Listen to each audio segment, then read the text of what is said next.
Inihatid na nga sa kanyang huling hantungan ang veteranang aktres at award-winning actress na si Miss Jacqueline Jose. Narito nga ang ilan din sa mga larawan at videos kung saan makikita natin ang paghatid nga sa huling hantungan ni Miss Jacqueline Jose. Narito ang buong detalye, alamin natin ito.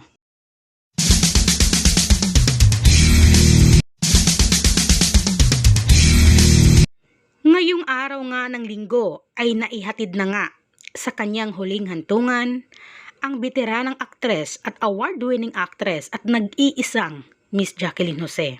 At ito nga ang ibinahagi ngayon na video ng Eigenman family kung saan makikita nga natin dito at hinatid na nga sa huling hantungan si Miss Jacqueline Jose at sa caption nga dito na inilagay, "We will always love you."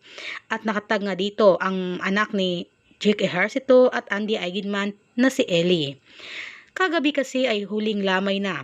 Huling gabi nga ni Miss Jacqueline Jose at ngayong araw nga ay inatid na ito sa huling hantungan. Sa mga larawan na ito ay makikita natin na kumplito nga ang family Eigenman.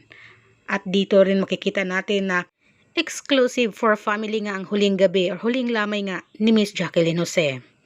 At ito naman ang video mismo sa huling hantungan nga ni Miss Jacqueline Jose. Makikita natin na may butterfly nga. At ayan din yung anak ni Andy Eigenman na si Lelo. Ayan. At tila sabi dito sa caption, "We love you, Tita Jane." Sa totoong pangalan po, sa totoong buhay nga, ang pangalan po ni Miss Jacqueline Jose ay Jane. At dito naman ay makikita natin na nasa sementeryo nga sila. Kaya marami rin sa nag-alay ng sunflower nga at hawak-hawak din ng anak ni Andy Eigenman na si Ellie ang sunflower na bulaklak nga na iyan. At katabi nga ni Ellie dito ang kababata niya. Ayan, makikita natin sa ilan din sa mga larawan na ito na nasa likuran din ang pamilya ng aktor na si Jake Ejercito. At talaga namang ngayong araw ang pinakalulungkot dahil hinatid na nga sa huling hantungan si Miss Jacqueline Jose. Narito nga ang video, panoorin natin ito.